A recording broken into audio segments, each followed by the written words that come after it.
අපි සිංගප්පූරුවේ සංචාරය කරපු වෙලාවේ ගොඩක් පුදුම හිතෙන ඒ වගේම හරිම ලස්සන තැන් රැසක් දැක බලා ගන්න අපිට පුළුවන් වුණා.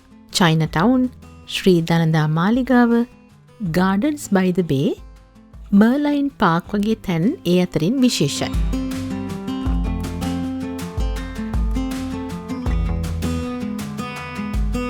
හැබැයි ඒ හැම තැනකටම වඩා මගේ හිත තදින් මෑදගත්ත මගේ හිත ගිය වෙනස්ම විදිය තැනක් තිබුණා. ඒ තමයි සිංගප්පූර් චැන්ගී එයාපෝට් එක. ලෝකයේ තියෙන ගුවන් තොටුපළවල් අතරින් සිංගප්පූරුවේ චැන්ගී ගුවන් තොටුපළ කියන්නේ නිකම්ම ප්ලේන් එකකට ගොඩ වෙන්න විතරක් එන තැනක් නෙමෙයි. මේක ඇත්තටම වෙනස්ම ලෝකයක්. ලෝකේ හොඳම ගුවන් තොටුපළ විදියට වාර ගණනාවක්ම කිරුළු පැරඳි චැන්ගී එයාපෝට් එක අනිත් ඒවාට වඩා විශේෂ වෙන්නේ මෙහි තියෙන අද්විතීය ගෘහ නිර්මාණ ශිල්පය, සොබාදහම සහ නවීන තාක්ෂණය එකට මුසු කරපු අපූර්ව සංකලනය නිසායි.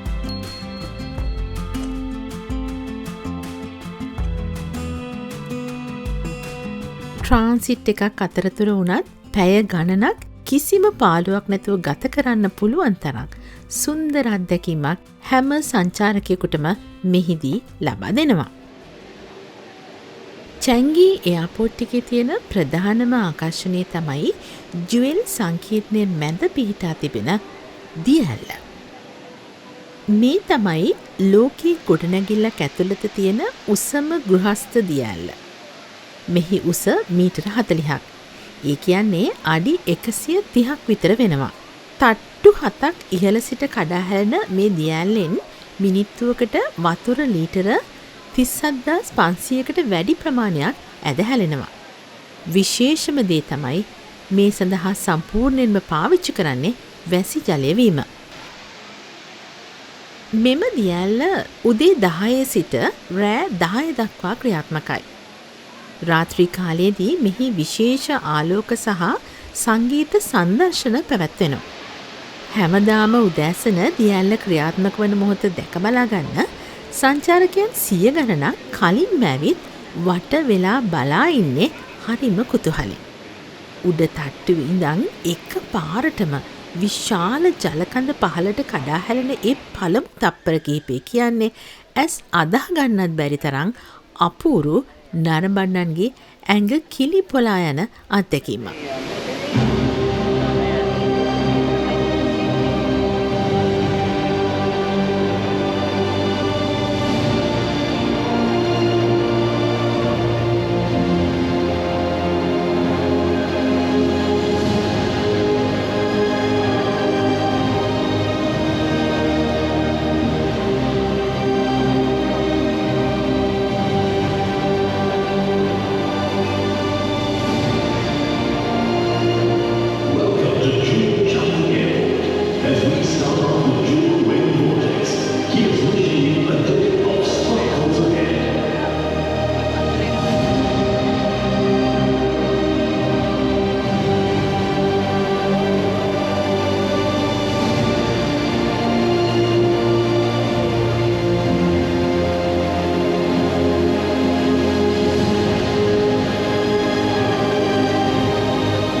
ඉතින් දිනකට 10 ගණනක් වූ සංචාරකයන් මේ අද්විතීය දසුන නරඹන්න මෙතෙන්ට එනවා. දිය ඇල්ල වට කරගෙන තියෙන්නේ ෂිසෙයිඩෝ ෆොරස්ට් වැලි කියන අක්කර කිහිපයක පැතිරුණු ගෘහස්ත වනාන්තරය. පෝට් එක පුරාම වර්ග 2000කට අයත් ගස් ලක්ෂයකට වඩා තියෙනවා. නෙදර්ලන්තය, ඇමරිකාව, ඕස්ට්‍රේලියාව වගේ විවිධ රටවලින් ගෙනාපු දුර්ලභ ශාක වර්ගත් මෙහිදී දකින්න පුළුවන්. ඉතින් ගොඩනැගිල්ලක් ඇතුලේ මේ තරම් විශාල වනාන්තරයක් පවත්වාගෙන යන්නේ කොහොමද කියන ගැටලුව දැන් ඔබටත් ඇති. ඒ සඳහා ක්‍රමවේදයක් සකස් කරලායි තියෙන්නේ. මෙහි වීදුරු වහලය හදලා තියෙන්නේ ශාකවලට අවශ්‍ය සූර්ය ආලෝකය ලැබෙන විදිහටයි. ඒ වගේම එයාපෝට් එක ඇතුලේ උෂ්ණත්වය සෙල්සියස් අංශක 23ක ස්ථාවර මට්ටමක පවත්වාගෙන යනවා ගස්වලට හානි නොවන ආකාරයට. ඒ වගේම හැමදාම රාත්‍රියට විශේෂ ගෙවතු වගා කණ්ඩායම් යොදවා මෙහි ශාක පරීක්ෂා කරනවා, පස් පරීක්ෂා කරනවා. ඒ වගේම ස්වයංක්‍රීය ජල සම්පාදන පද්ධති නඩත්තු කරනවා. මේ ආකාරයේ සියලු කටයුතු විධිමත්ව සිදු කෙරෙනවා.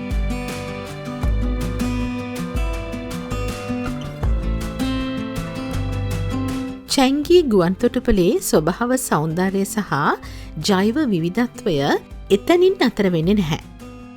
ටර්මිනල් අංක 3 පිහිටා තිබෙන බටර්ෆ්ලයි ගාඩන් කියන්නේත් ඒ වගේ විශේෂ අත්දැකීමක් ලබා ගන්න පුළුවන් ස්ථානයක්. විශේෂයෙන්ම ගුවන් තොටුපළක දකින්න ලැබෙන ඉතාම දුර්ලභ අත්දැකීමක් එහිදී ලබා ගන්න පුළුවන්. මෙය මහල් දෙකකින් යුත් ගෘහස්ත සමනල උද්‍යානයක්. මෙහි සමනල විශේෂ 40කට වඩා අපිට හඳුනගන්න පුළුවන්.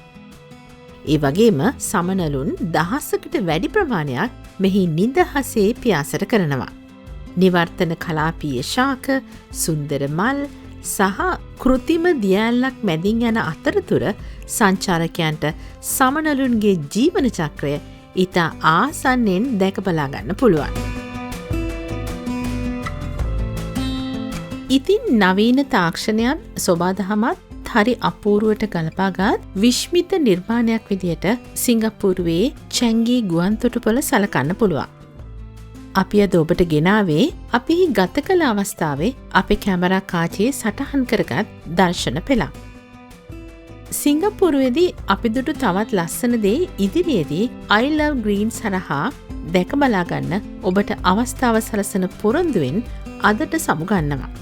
අපිත් එක දිගටම රැඳී ඉන්න කියලා ආදරයෙන් ආරාධනා කරනවා.